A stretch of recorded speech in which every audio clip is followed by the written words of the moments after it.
A message from Roald Dahl. Sometimes a person writes a book all about his or her life. These books are normally very boring. This is not one of those books. I do not want to write everything about me. But some things happened to me in my early life, and I did not forget them. They are not important, but I remember them 50 or 60 years later. Some things are funny. Some things are not nice. All of them are true. Chapter 1. The Start. My father, Roald Dahl, was Norwegian. He came from a small town near Oslo in Norway. His father, my grandfather, had a shop in the town. People went to the shop to buy food and things for their houses. The shop had nearly everything. At the age of 14, my father had an accident and badly hurt his arm. A doctor came, but he was not a good doctor.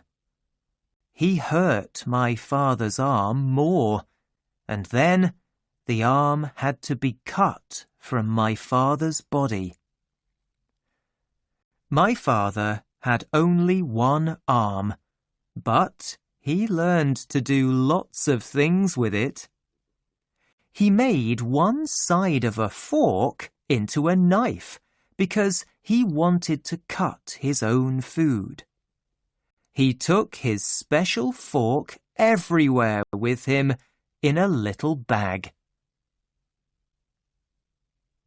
My father lived in a small town, but he wanted to see the world. He finished school and got a job on a ship.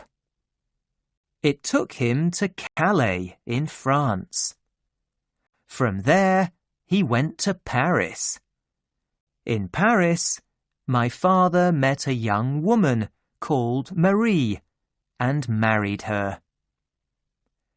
At that time, many ships travelled across the world, and they needed fuel, food, and thousands of other things. My father started a company that had all these things. The ships bought everything they needed from his company, and my father made a lot of money. He took his family to Wales because Cardiff was an important city for ships. My father and Marie had 2 children, a girl and a boy, but then Marie sadly died. My father was sad, and he wanted a new wife. In 1911, he went on holiday to Norway. There, he met a young Norwegian woman called Sophie and married her. They had 4 more children, 2 girls, a boy, me, in 1916, and a 3rd girl. Now they had a happy family with 6 children. We all lived together in a big house in Wales, in a village 8 miles west of Cardiff.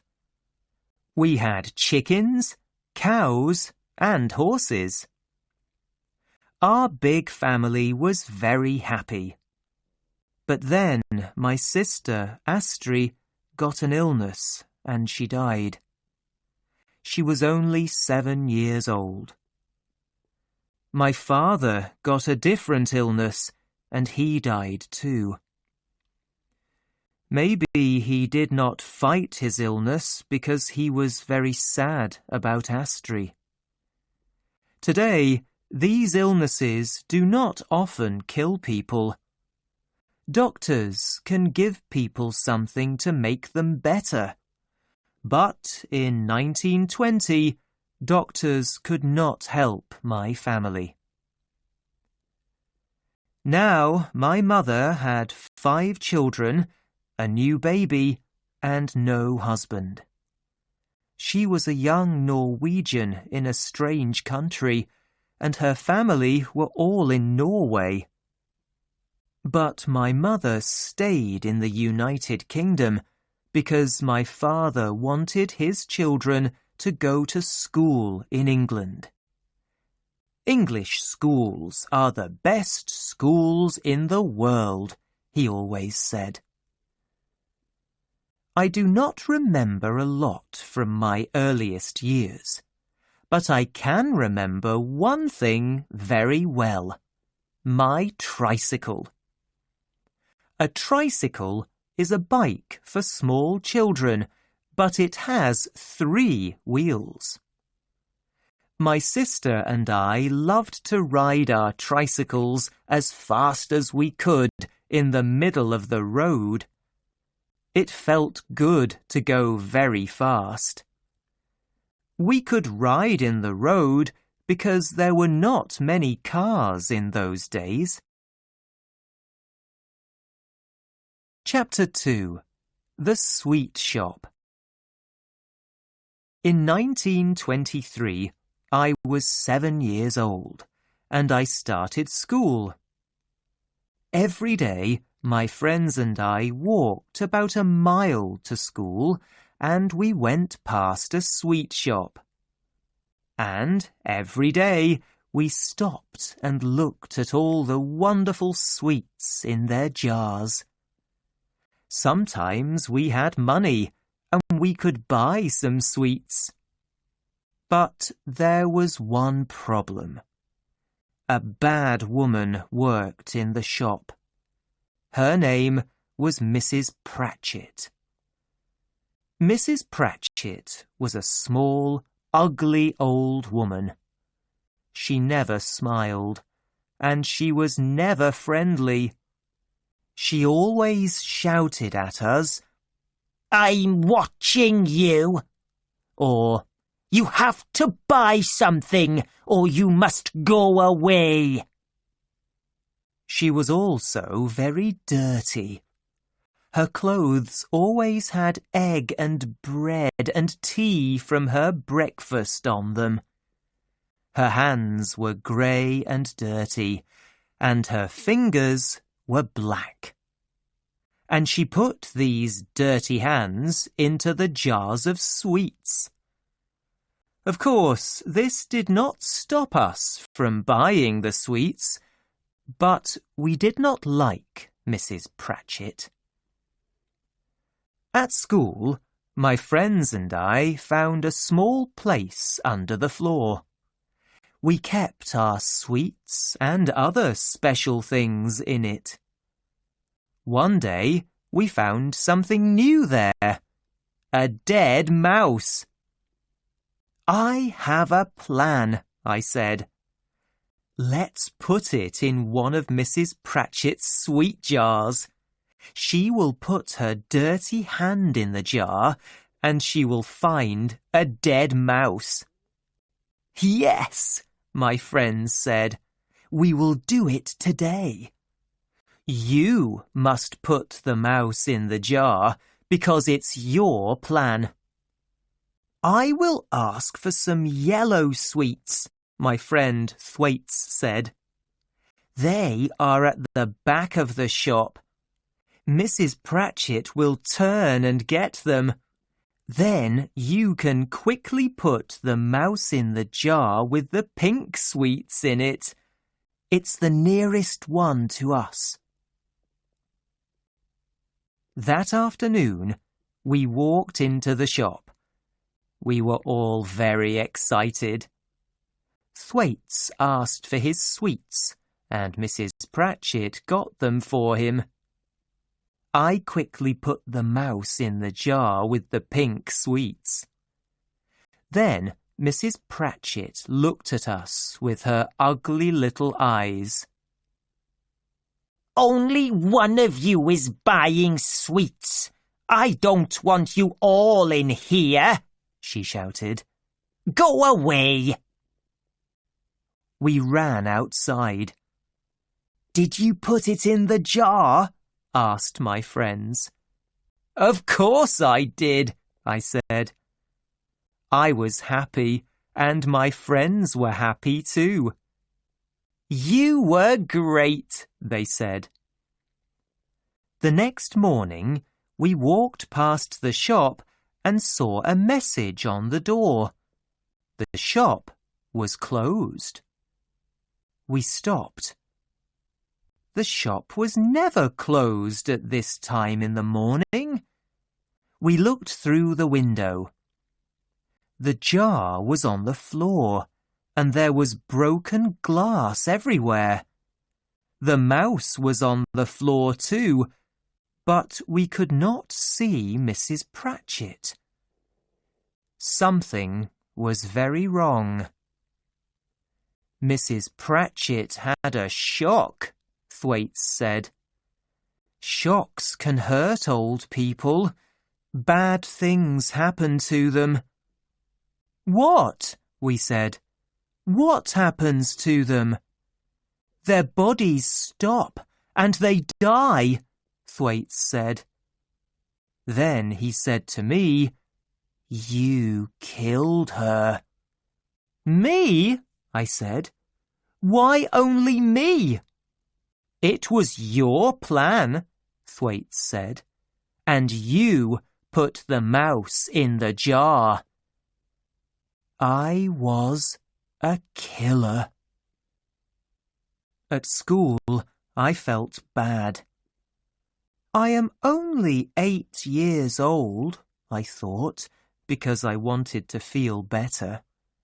No little boy of 8 kills anyone. It's not possible. The teachers sent everyone outside. I waited for the police to come and take me away. Mr. Coombs, the headmaster, came outside with a woman. It was Mrs. Pratchett. She was not dead. I was not a killer. The old woman looked at all the boys, and she pointed a dirty finger at Thwaites. "That's him!" she shouted. "That's one of them!" Everyone in the school looked at Thwaites. "That's one too," she said. She pointed a finger at me. Then she pointed at our 3 other friends. My 4 friends and I went to the headmaster's room. It smelled of tobacco. Mr. Coombs was a very tall man, and in his hands he held a long, yellow cane. I was very frightened of him and his cane. Mrs. Pratchett was in the room too, because she wanted to watch.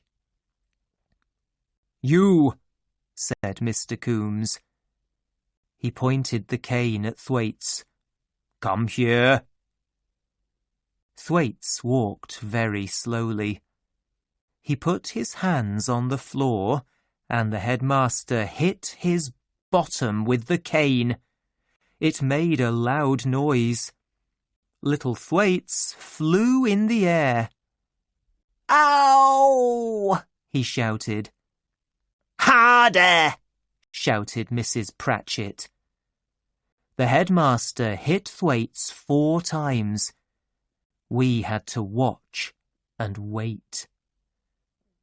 After all the other boys, it was me. I put my hands on the floor. I heard the noise first and felt nothing. Then I felt the cane. My bottom was on fire. I breathed out very hard, and there was no air left in my body. The second time, the cane hit me in the same place, and it hurt a lot more. After 4 times, it was time to go, but it was difficult to walk. My bottom was on fire, and I held it with my hands. "Thank you, headmaster," said Mrs. Pratchet happily. "There will not be any more dead mice in my sweet jars now." Chapter 3. Summer Holidays. Summer holidays. What wonderful words! Every summer, from the age of 4 to 17 years old, was wonderful. We always went to Norway for our holidays. Norway was home for us because my family was Norwegian and we all spoke the language. We were always a big group of 10 or more people. There were my 3 sisters and my very old half-sister, that is 4 people. There was my half-brother and me, that is 6. There was my mother, 7, and someone to help, 8.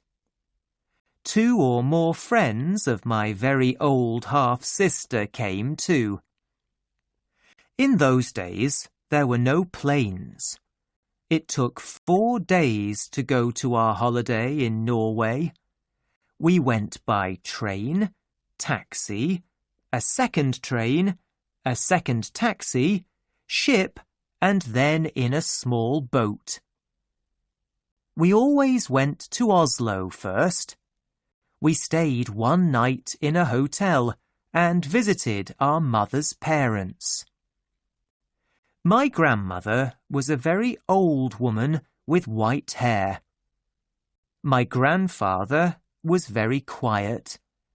He always sat in a chair and smoked tobacco from a very long pipe.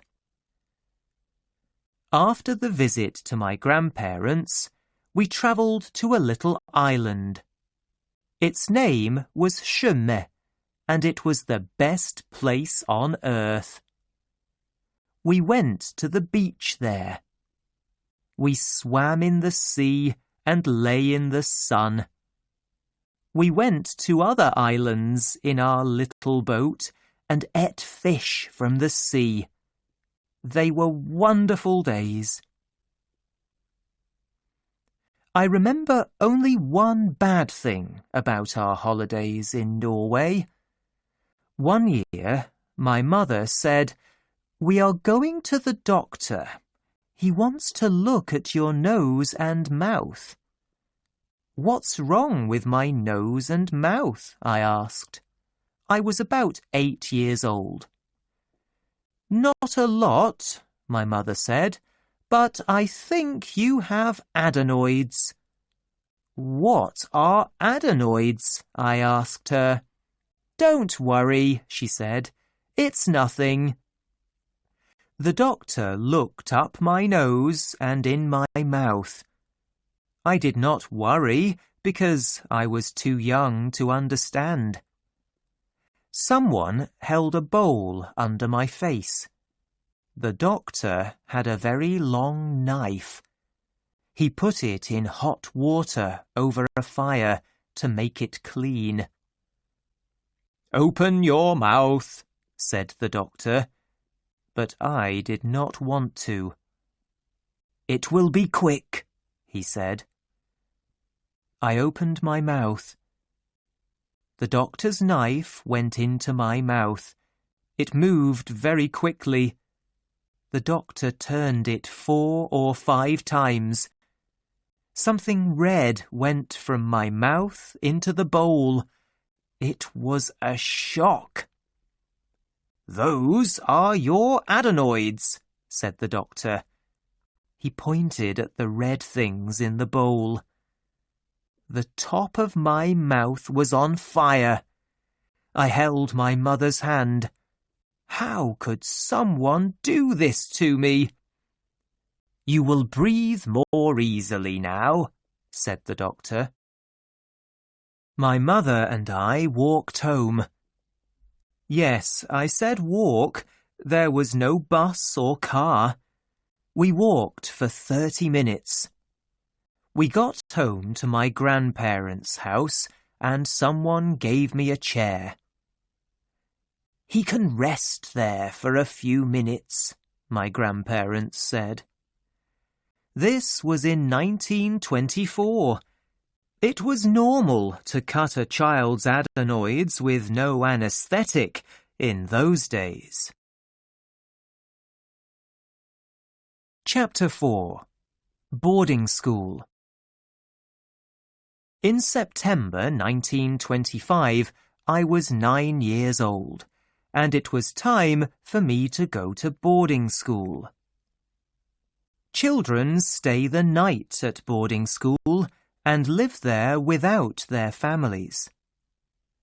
St. Peter's School in Somerset was the nearest English boarding school to our house in Wales, but it was across 15 miles of sea. This sea was called the Bristol Channel. For school, my mother gave me a very special new box. It was called a tuck box. Every child at boarding school has a tuck box. They are always closed with a key, and no teacher can look inside them. Boys keep food, toys, and other special things in them. At St. Peter's, one boy kept a frog in his tuck box. My mother travelled to St. Peter's School with me. We went to Cardiff in a taxi and then across the water by boat. On the English side, we went in a second taxi to the school. I had a new school uniform. All my clothes were new, and everything had my name on it. St. Peter's School was outside the town. It had beds for 150 boys, and rooms for the headmaster's family. There was a lot of grass outside for playing sport. On the first day, there were many boys and their families in front of the school. The very tall headmaster walked from group to group to meet the parents. "Goodbye, Mrs. Dahl," he said quickly. "It's time to go. Don't worry, we will look after him." My mother understood. She said goodbye to me and left in a taxi. The headmaster went to talk to a different family. I stood there with my new tuck box and began to cry. I was sad because I did not want to live away from my family. Life at St. Peter's School was difficult. The teachers were not friendly, and I was always frightened of the cane. We had to wash in cold water, and the food was bad. I wanted to go home and see my family.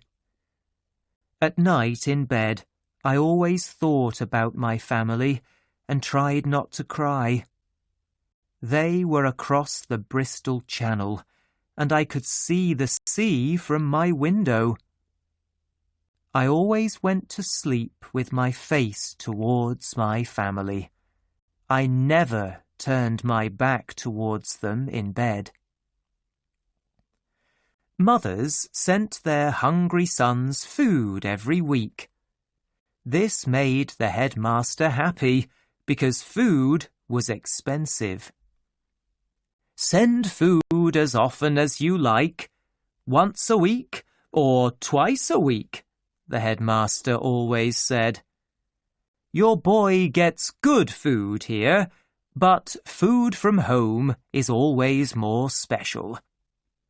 You can send them things like fruit and a big cake. You don't want your child to be the only boy with an empty tuck box. Every Sunday, every boy at St. Peter's wrote to his family. We never wrote about the bad things at school. We only told our parents good things because the headmaster read our letters.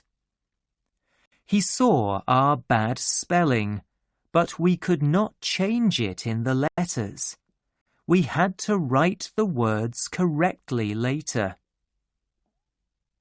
No teacher has read this letter, our parents thought, because there is bad spelling in it.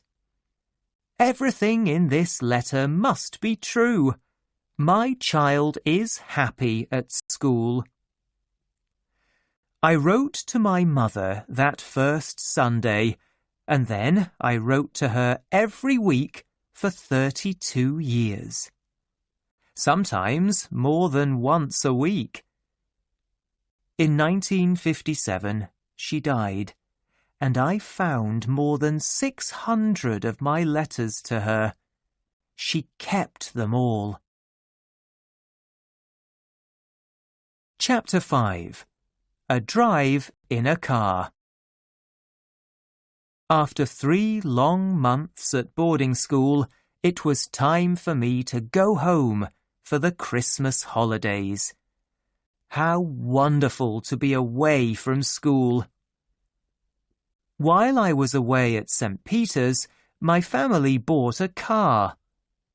I was very happy to be home with my family, and I was also excited about the car. In 1925, anyone could drive a car. You did not need to learn a lot. My very old half-sister was 21 years old.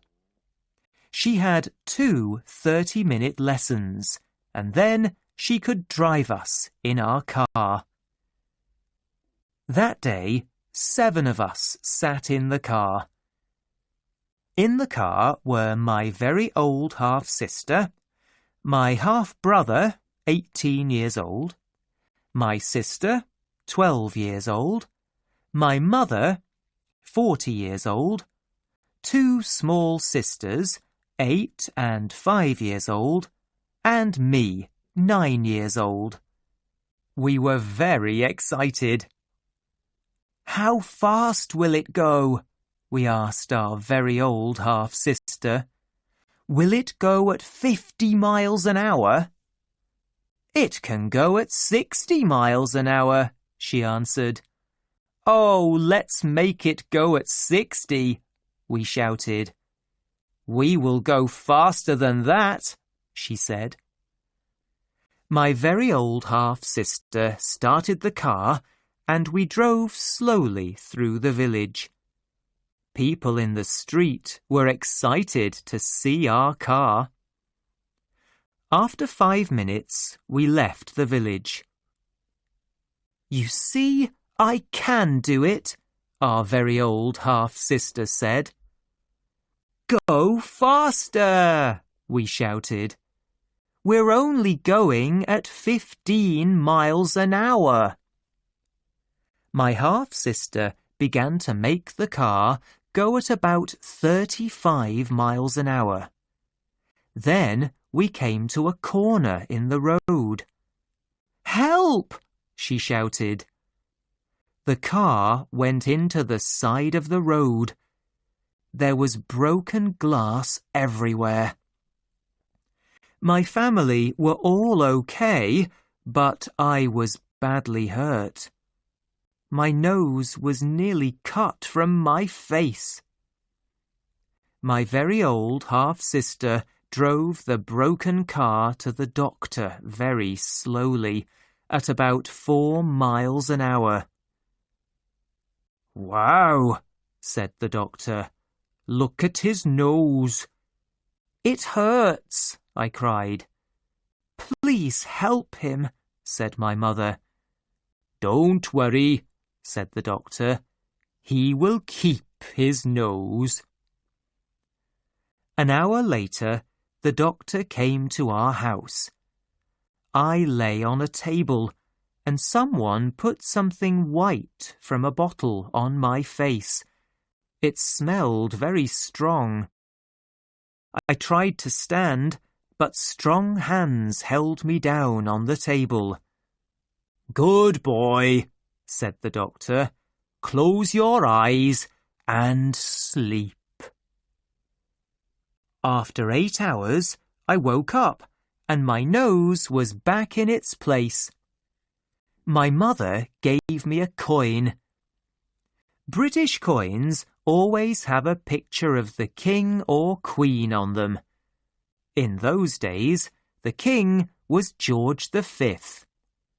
"Well done. This is for you," she said. Chapter 6. Goat's Tobacco. In 1926, my very old half-sister chose to marry an English doctor. He came on holiday with us to Norway. My family always did everything together, but now my half-sister only wanted to be with this man. She was always with him, and they did not want to be with us. My other sisters and I were young. I was only 9 years old, and we did not understand this.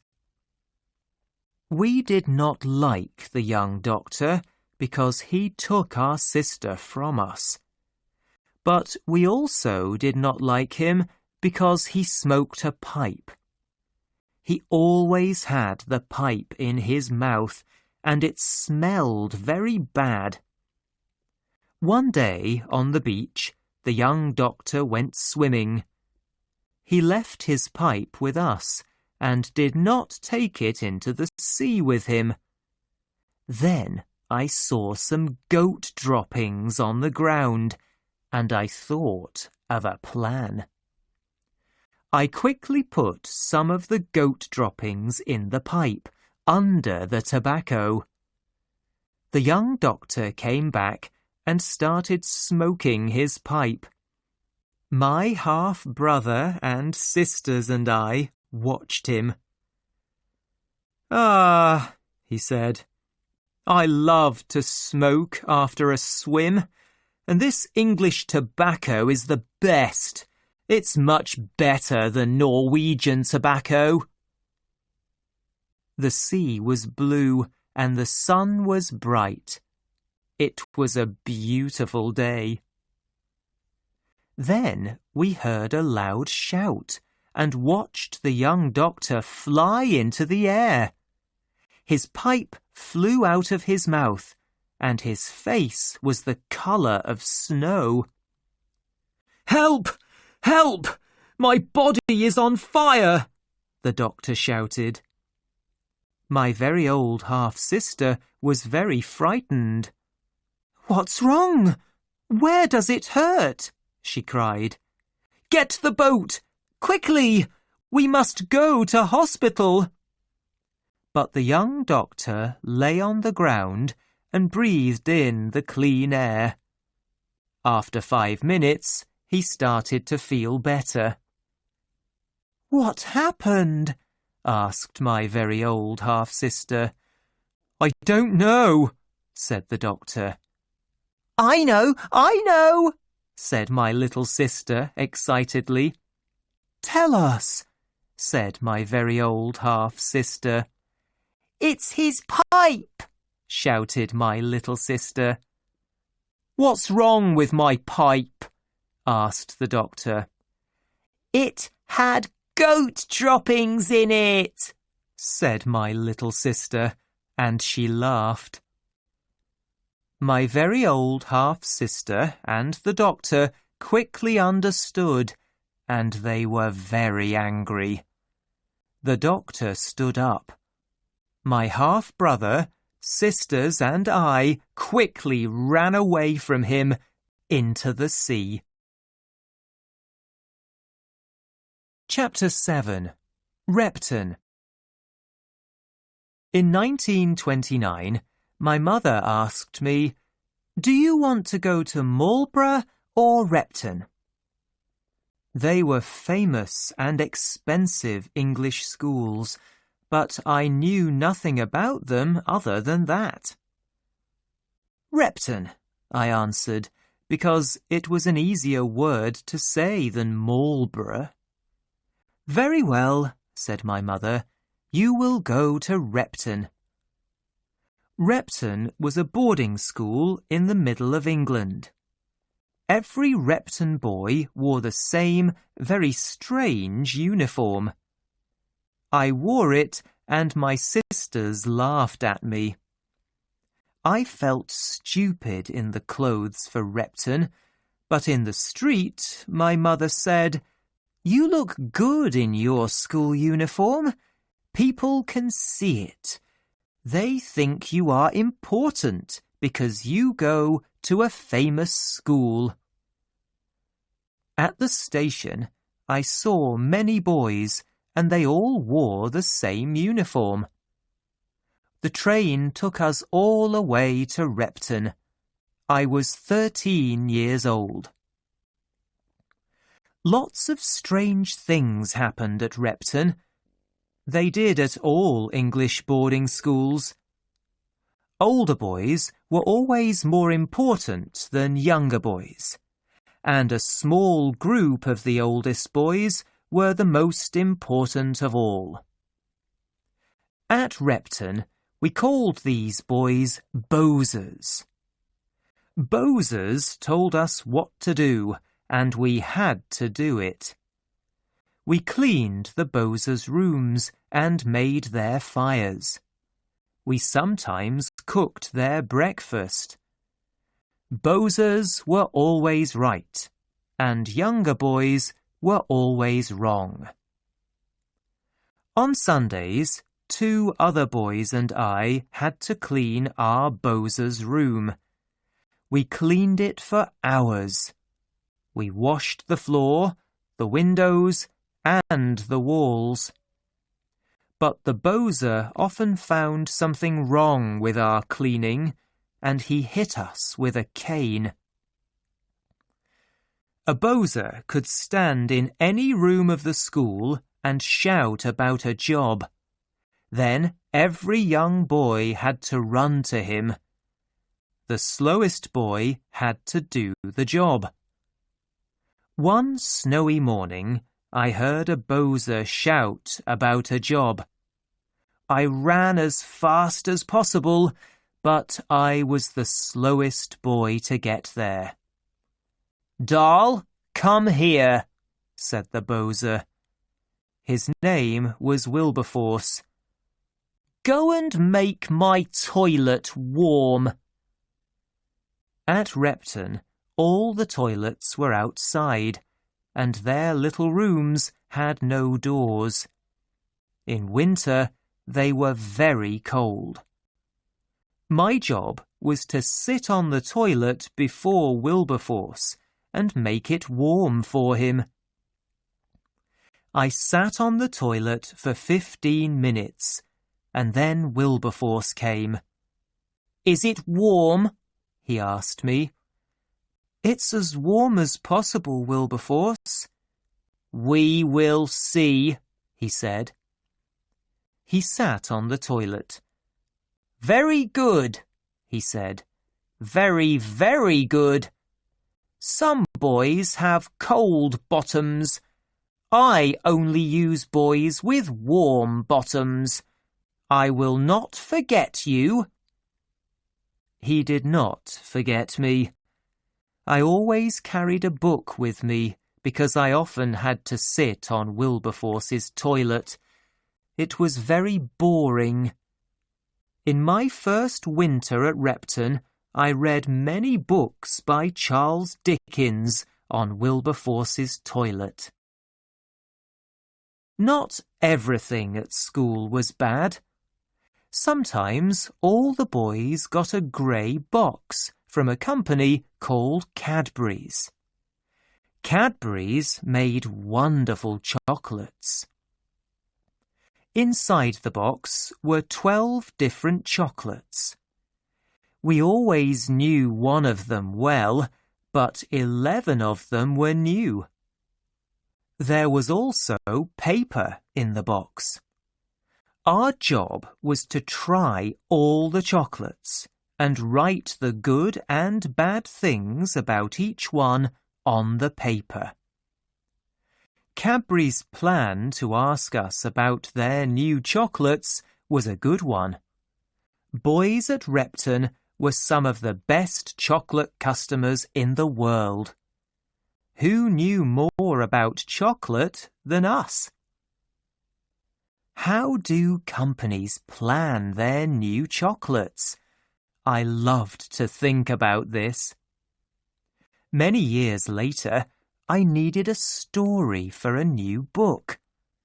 I remembered those little boxes of chocolate at Repton, and I started to write my book, Charlie and the Chocolate Factory. Sport is very important at English boarding schools, and we played a lot of it. Happily, I was good at sport, and I enjoyed it. Playing sport helped to make the long days shorter. Life at school was easier for good sportsmen, but it was difficult for bad sportsmen. My favourite sport was a very fast game with a ball. It was called fives. Because I was one of the best at fives at Repton, I travelled to other boarding schools and played it with their boys. I also played football and a ball game called squash.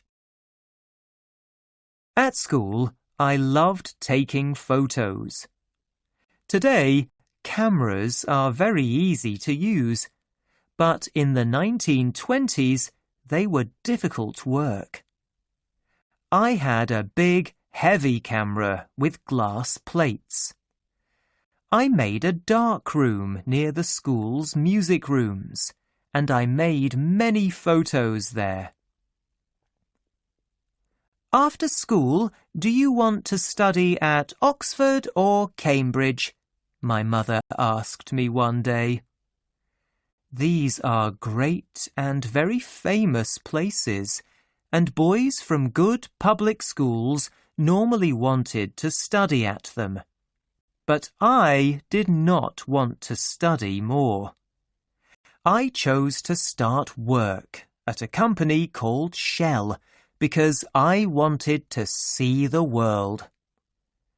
I travelled to many countries with Shell, but that is a different story and a different book. I may tell it one day.